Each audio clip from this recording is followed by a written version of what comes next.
Okay, we're moving on now to the income statement, and we're going to follow a similar process.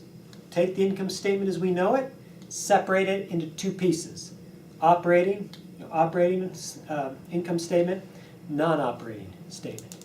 And what's nice is here a lot of the work's done for us because income statements are already separated into these two pieces for us. Okay. So let's get one up here. We're going to start with the color black because we're dealing with operations to start. So we've got sales. Okay. That starts the process. We have sales.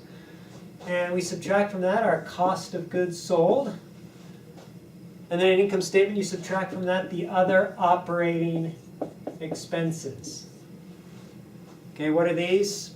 You know, these are the other expenses. You know, depreciation is going to be in there, research and development, wages, those kinds of things.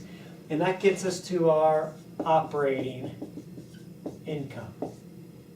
Okay, and operating income is a pre-tax number, pre-tax, how much our normal operations, is how much we've made in our normal operations. Okay. Now, below the operating income line, in some companies will call this earnings before interest and taxes. That's a sort of another name for this operating income. But below this comes our non-operating activities. So what we're going to have is we subtract out our interest expense, okay? And then we would have plus or minus our investment income. Interest expense comes from our borrowing, right? Our financing choices. And our investment income comes from our investing choices, our choices to invest. Okay? All right, from there, what do we have? Okay, from here we have what we would call, let's call this pre-tax income. We then subtract out taxes, and that gets us to our bottom line net income. So we have a nice little income statement. This is the operating piece, pre-tax, and we have some pre-tax non-operating items here. Then we have our pre-tax number, taxes. This includes tax on both our operating income and our non-operating income.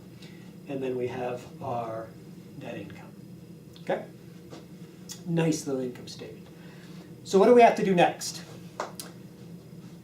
We need to take taxes and apply it to our operating income to get an after-tax operating income. We're going to call that NOPAT. And then what we need to do is take this little mini non-operating income statement and we're going to apply tax. We're going to take the tax effect of that. That way what we'll have is we'll be able to take this bottom line net income number that's also after tax, and it'll be split into two pieces. The piece that comes from operations and the piece that comes from non-operating activities. Okay, that's where we're headed next.